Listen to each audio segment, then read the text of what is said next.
कहानी की शुरुआत में जून वो एक वीडियो गेम खेल रहा था, तभी कुछ अजीब हुआ। अचानक उसके लाइव स्ट्रीम चैट में सब लोग एक ही मैसेज स्पैम करने लगे, रन गेट आउट नाउ। पहले उसने सोचा ये उसके फैंस का कोई मजाक है, लेकिन फिर उसे नेशनल डिजास्टर एजेंसी से एक इमरजेंसी अलर्ट मिला और तभी उसे बाहर से एक धमाके की आवाज आई और लोगों की चीखें सुनाई दी।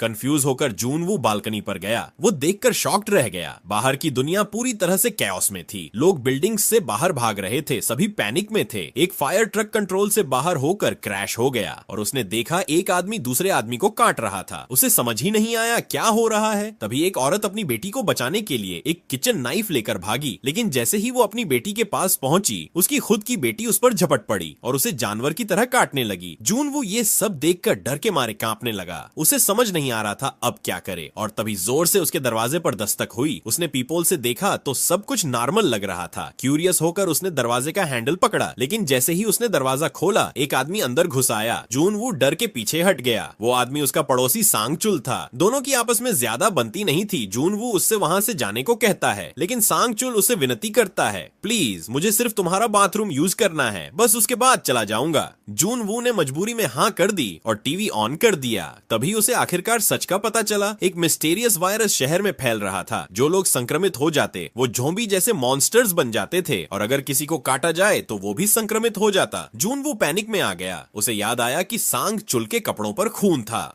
जून वो डर गया और तुरंत किसी हथियार की तलाश में लग गया। तभी सांग चुल बाथरूम से बाहर आया। जून वो ने एक चाकू उठाया और जोर से चिल्लाया, बाहर निकल जाओ। सांग चुल कहने लगा कि वो बिल्कुल ठीक है, लेकिन अगले ही पल उसकी आंखें खून से लाल हो गईं और फिर कुछ डरावना होने लगा। सांग चुल गुस्से में जून वू की तरफ दौड़ा, लेकिन जून वू ने अपनी पूरी ताकत से उसे धक्का दिया और उसे अपार्टमेंट से बाहर कर दिया। जैसे ही उसने दरवाजा बंद किया, वो अभी सांस भी नहीं ले पाया था कि एक और बड़ी मुसीबत सामने आ गई। उसके शोर मचाने की वजह से और भी खतरनाक मुसीबत आने वाली थी। बाहर सांग चुल को एक और बड़े ज़ॉम्बी ने खत्म कर दिया। ये सब देखकर जून वू की हालत खराब हो गई, तो जून वू ने तुरंत फ्रिज को खींचकर दरवाजे के सामने लगा दिया ताकि वो और ज्यादा सुरक्षित हो जाए।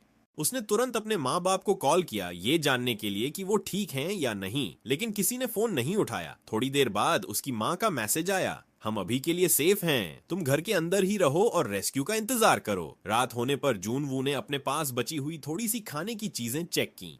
पहले उसने खाने को 7 हिस्सों में बांटा, लेकिन थोड़ा सोचने के बाद उसने उसे 9 हिस्सों में बांट दिया। अब कोई नहीं कह सकता था कि ये सब कितने दिन चलेगा। अगले दिन उसने इंटरनेट पर कुछ लोगों के वीडियो देखे जो मदद के लिए बुरी तरह तड़प रहे थे। उनसे प्रेरित होकर जून वू ने भी अपनी एक वीडियो रिकॉर्ड की, एक गुहार, ताकि शायद कोई उसकी मदद करे। लेकिन जल्द ही उसकी उम्मीद टूट गई। उसने देखा कुछ लोग तो अपनी बेबसी का लाइव स्ट्रीम तक कर रहे थे। अगर कोई मदद करने वाला होता तो शायद अब तक कुछ कर चुका होता। तभी जून वू की नजर अपने ड्रोन पर पड़ी और उसके दिमाग में एक जबरदस्त आइडिया आया।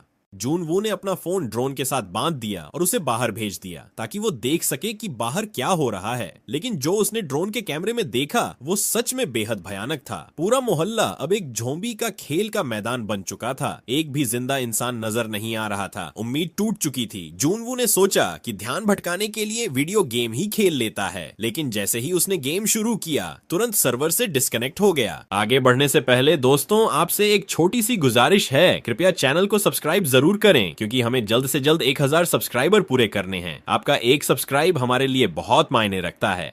शायद ज़ॉम्बीज़ ने इंटरनेट का सिस्टम भी बर्बाद करना शुरू कर दिया था। जब गेम भी नहीं चला तो उसने फैसला किया कि कुछ देर सो जाता है। लेकिन रात करीब 2:30 उसकी नींद अचानक अजीब सी आवाजों से खुल गई जो नीचे से आ रही थीं। उत्सुकता और थोड़ी चिंता के साथ जून वू ने देखा कि नीचे क्या हो रहा है। लेकिन जैसे ही उसने बाहर झांका, एक गोली उसके सिर के पास से गुजर गई। नीचे एक लेडी कॉप ज़ॉम्बीज से लड़ रही थी। वो बहुत ही हिम्मत वाली और बेखौफ थी, लेकिन उसकी गनफायर की आवाज और ज्यादा ज़ॉम्बीज को अपनी तरफ खींच रही थी। और सबसे बुरी बात ये थी कि उसकी गोलियां खत्म हो चुकी थीं। जैसे ही उसने रीलोड करने की कोशिश की, एक ज़ॉम्बी ने उस पर झपट्टा मारा और उसे जमीन पर गिरा दिया। बाकी ज़ॉम्बी भी तुरंत उस पर टूट पड़े और उसे दबोच लिया गया। एक बेहद निराशा के पल में उस लेडी कॉप ने अपनी गन अपने सिर पर रख दी। वो अपना आखिरी फैसला लेने के लिए तैयार थी, लेकिन वो ऐसा कर नहीं पाई। 2 ज़ॉम्बीज ने उसके हाथ पकड़ लिए और उसे घसीट कर पार्किंग गैराज की तरफ ले गए और वहाँ नीचे तो और भी ज्यादा ज़ॉम्बी भरे हुए थे। ये सब ऊपर से देखकर जूनवू और सह नहीं सका। उसने पूरी ताकत से चिल्लाया ताकि ज़ॉम्बीज़ का ध्यान उस कॉप से हट जाए, लेकिन सब कुछ पहले ही बहुत देर हो चुकी थी। न सिर्फ वो कॉप बच पाई बल्कि उसकी चीख ने कुछ और ज्यादा खौफनाक को अपनी तरफ खींच लिया। अचानक एक जोर का धमाका हुआ। जूनवू के दरवाजे के सामने जो फ्रिज उसने अड़ाया था उसे किसी ने जोर से लात मारकर तोड़ दिया। वो बड़ा ज़ॉम्बी, वही जिसने उसके पड़ोसी सांग चुल को घसीट कर ले गया था, अब सीधा जूनवू की तरफ बढ़ रहा था। डर के मारे जूनवू ने फ्रिज को वापस दरवाजे के सामने धकेलने की कोशिश की, लेकिन उस मॉन्स्टर के सामने उसकी एक नहीं चल रही थी। जैसे ही वो क्रिएचर दरवाजा तोड़ने वाला था, जूनवू के दिमाग में एक आइडिया आया। ये ज़ॉम्बी आजकल के बच्चों की तरह स्मार्ट नहीं है। जैसे ही ज़ॉम्बी उसकी तरफ बढ़ा तो वो तुरंत बालकनी से नीचे लटक गया और ज़ॉम्बी सीधा हाई राइज बिल्डिंग से नीचे गिर गया। जूनवू ने मुश्किल से अपना बैलेंस बनाए रखा और किसी तरह बच गया, लेकिन जैसे ही उसने नीचे देखा उसका दिल टूट गया। वो बहादुर लेडी पुलिस ऑफिसर अब ज़ॉम्बी बन चुकी थी। इस सब के बाद जूनवू ने दरवाजा और भी मजबूती से बंद कर दिया। फिर उसने सब कुछ छोड़ दिया। उसने अपने पापा की पुरानी वाइन पीनी शुरू कर दी। भूख लगती तो इंस्टेंट नूडल्स खा लेता, थक जाता तो सो जाता और जब दिल टूटता तो चुपके से रो लेता। लेकिन यह सुकून भरा दर्द भी ज्यादा देर तक नहीं टिक पाया। जल्दी ही उसके पास खाना भी खत्म हो गया। जब लग रहा था कि अब सब कुछ खत्म हो चुका है, तभी एक चमत्कार हुआ। उसे उसकी मम्मी का एक वॉइस मैसेज मिला, लेकिन सिग्नल बहुत कमजोर था।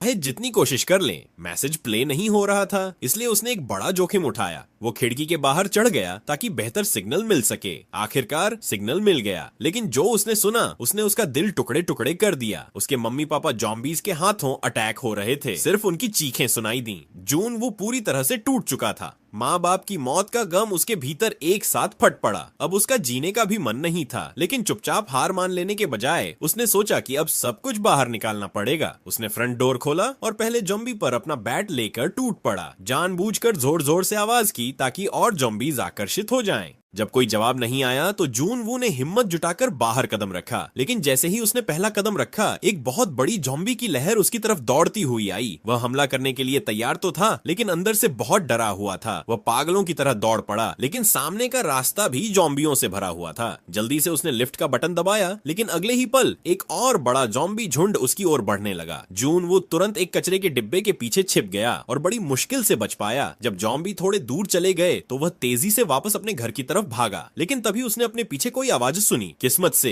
वह ज़ॉम्बी अंधा था, इसलिए जूनवू को देख नहीं पाया। जूनवू ने तुरंत मौका पकड़ा, अपने फ्लैट में घुस गया और जोर से दरवाजा बंद कर दिया। ज़ॉम्बी आवाज से आकर्षित हो गए। हैरानी की बात यह थी कि कुछ ज़ॉम्बी को अब भी अपनी इंसानी जिंदगी की कुछ धुंधली यादें थीं। वे दरवाजा खोलने की कोशिश भी करने लगे, लेकिन कुछ देर कोशिश करने के बाद थक कर चले गए। उस रात जब जूनवू ने अपना बदला ले लिया था, उसने एक अंतिम वीडियो रिकॉर्ड किया। वह दुनिया को अलविदा कहने के लिए तैयार था, लेकिन जैसे ही उसने हमेशा के लिए अपनी सांसें बंद करने की कोशिश की, अचानक एक लाल रोशनी उसकी खिड़की के पार चमकी। वह रोशनी सामने वाली इमारत से आ रही थी। उसी पल जूनवू को समझ में आ गया, वह अकेला सर्वाइवर नहीं था। वह किसी तरह अपने गले की रस्सी खोलता है और उस लाल रोशनी की तरफ देखता है, और वहां एक जवान और खूबसूरत लड़की खड़ी थी। उसने जूनवू की तरफ देखा और उसे इडियट कह दिया, लेकिन गुस्सा करने की बजाय जूनवू का दिल खुशी से भर गया। उसने खुशी खुशी उस लड़की की तरफ हाथ हिलाया। फिर लड़की ने हाथ के इशारों से बताया कि कल सुबह 7 बजे वह उससे बात करेगी। दोनों अपने अपने कमरों में लौट गए। बिल्कुल जूनवू की तरह वह लड़की भी वायरस आउटब्रेक के बाद से अकेली ही रह रही थी।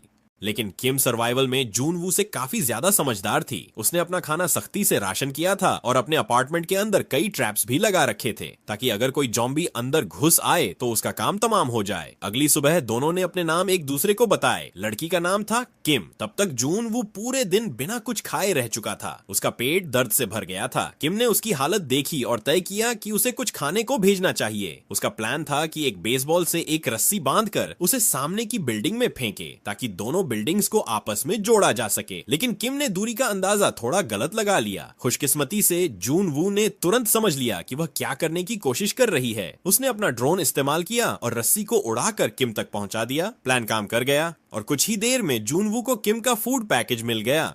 आखिरकार जून वू ने एक अच्छा खाना एंजॉय किया, लेकिन तभी कुछ ऐसा हुआ जिसकी उम्मीद नहीं थी। एक जॉम्बी बन चुका फायर फाइटर उस रस्सी और उससे बंधी बेसबॉल को देख चुका था। जून वू ने तुरंत किम को चेतावनी दी। किम ने रस्सी खोलने की कोशिश की, लेकिन जॉम्बी ने जोर से उसे खींच लिया, जिससे एक टेबल किम पर गिर गई और वह बेहोश हो गई। और सबसे बड़ी समस्या ये थी कि उन जॉम्बीज के पास अब भी इंसानों जैसा दिमाग था। वह बिल्डिंग पर चढ़ने लगा। जून वू ने एक बोतल उठाई और उस जॉम्बी पर फेंकी ताकि उसका ध्यान भटके, लेकिन जॉम्बी पर कोई असर नहीं हुआ। वह सीधा किम के अपार्टमेंट की ओर चढ़ता जा रहा था। जून वू ने अपना ड्रोन भेजा ताकि जॉम्बी को डिस्टर्ब कर सके। शुरू में प्लान काम कर गया, लेकिन जॉम्बी ने ड्रोन पर जोर से वार किया और उसे नीचे गिरा दिया। जैसे ही जॉम्बी किम के कमरे में घुसने ही वाला था, शुक्र है कि किम वक्त पर होश में आ गई। उस शाम तेज बारिश होने लगी। दोनों ने जल्दी से बर्तन और कटोरे निकालकर बारिश का पानी इकट्ठा करना शुरू किया। फिर किम ने अपने दूरबीन निकाले और एक दिलचस्प चीज देखी। पास की एक बिल्डिंग के 8वें माले पर कोई जॉम्बी नहीं था। वक्त धीरे धीरे बीत रहा था और उनका खाना अब खतरनाक रूप से कम हो चुका था। अगर उन्हें जिंदा रहना था तो अब उन्हें बाहर जाकर खाना ढूंढना ही पड़ेगा। उस रात जून वू ने अपने पैरों पर टॉवेल लपेट लिए ताकि कोई आवाज न हो। उसने अपना बेसबॉल बैट उठाया और दरवाजा धीरे से खोला। हॉलवे में उसे एक पड़ोसी की लाश के पास चाबियां मिली। उसने उन्हीं चाबियों से अगला अपार्टमेंट अनलॉक किया। अंदर जाते ही उसने देखा कि एक आदमी जमीन पर पड़ा हुआ था। जून वू ने एक जूता उठाकर उस पर फेंका। कोई रिएक्शन नहीं आया। थोड़ा रिलैक्स महसूस करते हुए उसने कमरे की तलाशी शुरू की। जब उसने फ्रिज खोला तो एक घिनौनी सी बदबू आई, लेकिन शुक्र है कुछ डिब्बा बंद खाने की चीजें और ड्रिंक्स अब भी सुरक्षित थीं। उसने सब कुछ पैक किया और आगे बढ़ा। जहां वह लाश पड़ी थी वहां उसे और भी डिब्बे और 2 वॉकी टॉकीज मिल गए, लेकिन जाते जाते जून वू से एक गलती हो गई। उसने जिज्ञासा में उस बॉडी को ध्यान से देखने की सोची। तभी अचानक एक जॉम्बी ने पीछे से उस पर हमला कर दिया। जून वू ने तुरंत वह बॉडी उठाई और उसे ढाल की तरह इस्तेमाल करते हुए जॉम्बी का अटैक ब्लॉक किया। फिर बिना पीछे देखे वह हॉलवे से भागता हुआ अपने घर की तरफ दौड़ा और जोर से दरवाजा बंद कर दिया। उस रात उसने दिनों बाद एक सुकून भरा खाना खाया। खाने के बाद उसने आधा खाना और एक वॉकी टॉकी एक बॉक्स में पैक किया और रस्सी के जरिए किम की बिल्डिंग में भेज दिया। अगली सुबह वॉकी टॉकी से आवाज आई। किम थी जो उसका शुक्रिया अदा कर रही थी। एक इंसानी आवाज को दोबारा सुनना जून वू के लिए एक इमोशनल पल था। उस दिन के बाद दोनों रोज वॉकी टॉकी पर बातें करने लगे। उनकी दोस्ती ने उन्हें इस डरावने सपने में जीने की हिम्मत दी। लेकिन उसी दिन जब वे आराम से बात कर रहे थे तभी उन्होंने एक अजीब सी आवाज सुनी, जैसे बारिश हो रही हो। जून वू तुरंत पानी इकट्ठा करने के लिए खिड़की की तरफ दौड़ा, लेकिन जैसे ही उसने खिड़की खोली वह चौंक गया। वह कोई बारिश नहीं थी, वो जॉम्बीज के कदमों की आवाज थी। किसी वजह से सारे जॉम्बीज पागल हो गए थे और बिल्डिंग्स की तरफ दौड़ रहे थे। जून वू और किम तुरंत फर्श पर गिर पड़े। बिल्कुल भी आवाज न करने की कोशिश करते हुए एक छोटी सी भी आवाज उनकी मौत बन सकती थी। जब किम ने अपना एक्स उठाया तो गलती से एक शेल्फ गिर गई। उस आवाज ने जॉम्बीज का ध्यान उसकी तरफ खींच लिया। वो धीरे धीरे किम के अपार्टमेंट की ओर बढ़ने लगे। किम उनके कदमों की आवाज सुनकर घबरा गई। तभी जून वू ने उससे उसका अपार्टमेंट नंबर पूछा। जैसे ही जॉम्बीज उसके दरवाजे तक पहुंचे तभी पास वाले अपार्टमेंट में एक फोन बजने लगा। जॉम्बीज तुरंत उस आवाज की तरफ मुड़ गए। पता चला कि जून वू ने उसके पड़ोसी के फोन पर कॉल किया था ताकि जॉम्बीज का ध्यान भटकाया जा सके। उसकी इस तेज सूझबूझ ने किम की जान बचा ली। अब उनके फ्लोर पर जॉम्बीज पूरी तरह कंट्रोल से बाहर हो चुके थे और उनका खाना भी खत्म होता जा रहा था। वहां रुकना अब बिल्कुल भी सुरक्षित नहीं था। दोनों ने तय किया कि वे उस फ्लोर पर शिफ्ट करेंगे जहां किम ने पहले जॉम्बी फ्री एरिया देखा था। दोनों ने जल्दी से अपना सामान पैक किया। किम ने रस्सी कसकर बांधी। जून वू ने कहा कि वह पहले जाएगा, लेकिन किम ने बिना कुछ कहे तुरंत अपने अपार्टमेंट से छलांग लगा दी। जैसे ही किम नीचे आई जॉम्बीज हर तरफ से उस पर हमला करने लगे, लेकिन किम ने तुरंत अपनी क्लाइंबिंग पिक निकाली और जॉम्बीज को मारते हुए अपने लिए रास्ता बना लिया। ऊपर से यह सब देखकर जून वू हैरान रह गया, लेकिन तभी एक जॉम्बी ने किम को नीचे गिरा लिया। उसी पल जून वू पीछे से आ गया। उसने उस जॉम्बी को मारा और किम को खींचकर स्टेयरवेल के अंदर ले गया। नई बिल्डिंग के अंदर जाते ही उन्होंने तुरंत कांच का दरवाजा बंद कर दिया। जैसे ही दरवाजा टूटने वाला था दोनों जल्दी से लिफ्ट के अंदर घुस गए। अच्छी बात यह थी कि लिफ्ट में अभी भी बैकअप पावर चालू थी। वो पहले ही 8वें फ्लोर को स्काउट कर चुके थे और जैसा कि उन्होंने सोचा था वो फ्लोर काफी शांत था। दोनों ने एक सेफ रूम ढूंढने के लिए दरवाजे चेक करने शुरू कर दिए, लेकिन तभी हॉलवे में एक अकेला जॉम्बी दिखाई दिया। सिर्फ एक जॉम्बी देखकर जून वू ने हमला करने की तैयारी कर ली, लेकिन तभी स्टेयरवेल से पूरी जॉम्बीज की भीड़ अंदर घुस आई। अब यह एक फुल ऑन इमरजेंसी बन चुकी थी। किम तुरंत भागी और ज्यादा दरवाजे खोलने की कोशिश करने लगी, जबकि जून वू ने एक गेट तोड़कर उसे जॉम्बीज के रास्ते में अड्डा दिया। तभी अचानक एक दरवाजा खुला और एक हाथ ने किम को अंदर खींच लिया। फिर एक स्मोक ग्रेनेड हॉलवे में फेंका गया। एक रहस्यमयी आदमी सामने आया और जून वू को भी अंदर खींच लिया। अभी के लिए वो दोनों सेफ थे, लेकिन किम अब भी अलर्ट थी, क्योंकि उसे याद था कि ये फ्लोर तो खाली होना चाहिए था। वो आदमी उन दोनों के लिए पानी लेकर आया। दोनों थोड़े घबराए हुए थे, तो उसने कहा कि वह उनकी सिचुएशन को समझ सकता है। जब उसने पूरा पानी एक ही बार में पी लिया, तब जाकर किम और जून वू ने धीरे धीरे घूंट लेना शुरू किया। लग रहा था कि वह भी एक सर्वाइवर ही है। फिर उसने कुछ खाने का सामान निकाला। भूखे जून वू और किम ने तुरंत भेड़ियों की तरह खाना शुरू कर दिया। आदमी ने कहा, आराम से खाओ, रेडियो पर सुना है कि एक रेस्क्यू टीम आ रही है। ये सुनकर उनके चेहरे खुशी से चमक उठे। दोनों इमोशनल हो गए। उन्हें उम्मीद की किरण दिखाई दे रही थी। लेकिन तभी किम को कुछ अजीब लगा। उसने कमरे में इधर उधर देखा और नोटिस किया कि जितनी भी फैमिली फोटो थीं, उनमें से कोई भी उस आदमी से मेल नहीं खाती थी जब तक वो उससे कुछ पूछती। जून वू उसके पास बेहोश होकर गिर गया। कुछ सेकंड बाद किम की भी नजर धुंधली होने लगी और वो भी बेहोश हो गई। आदमी ने एक सेकंड भी बर्बाद नहीं किया। उसने किम को खींचकर एक बैक रूम में ले गया।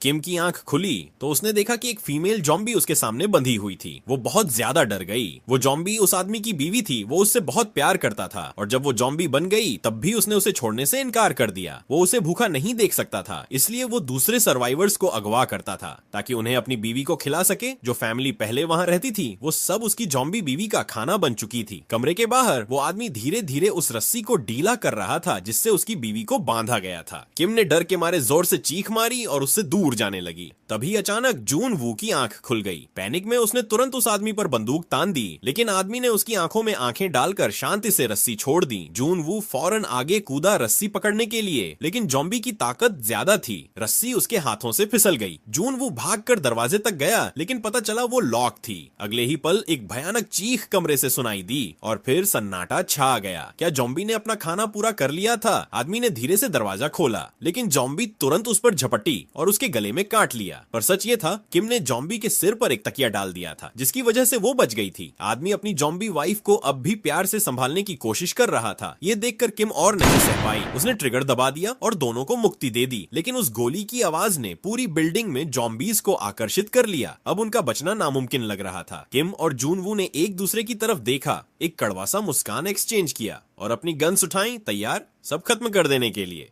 पर तभी एक तेज आवाज बाहर से सुनाई दी। दोनों खिड़की की तरफ दौड़े। एक रेस्क्यू हेलीकॉप्टर उनकी तरफ आ रहा था। उनकी आंखों में एक बार फिर उम्मीद चमक उठी। नए हौसले के साथ दोनों हॉलवे की तरफ दौड़े, जॉम्बीज को मुश्किल से चकमा देते हुए। जून वू ने एक साइकिल उठाई और जॉम्बीज के रास्ते में डाल दी ताकि उन्हें रोका जा सके। आखिरकार वे रूफटॉप तक पहुंच गए और दरवाजे को जाम कर दिया, लेकिन जितना भी वे रोकते रहे, जॉम्बीज ने दरवाजा तोड़ ही दिया। सब कुछ खत्म सा लग रहा था। तभी हेलीकॉप्टर ने उन्हें देख लिया और जॉम्बीज पर फायरिंग शुरू कर दी। किम और जून वू को बचा लिया गया। आखिरकार उनकी जान बच गई। उसी वक्त रेडियो टावर भी फाइनली रिपेयर हो गया, एक के बाद एक, और सर्वाइवर्स ने ऑनलाइन एसओएस मैसेज भेजने शुरू कर दिए, क्योंकि जब तक तुम जिंदा हो, उम्मीद कभी नहीं मरती, चाहे वक्त कितना भी अंधेरा क्यों न हो।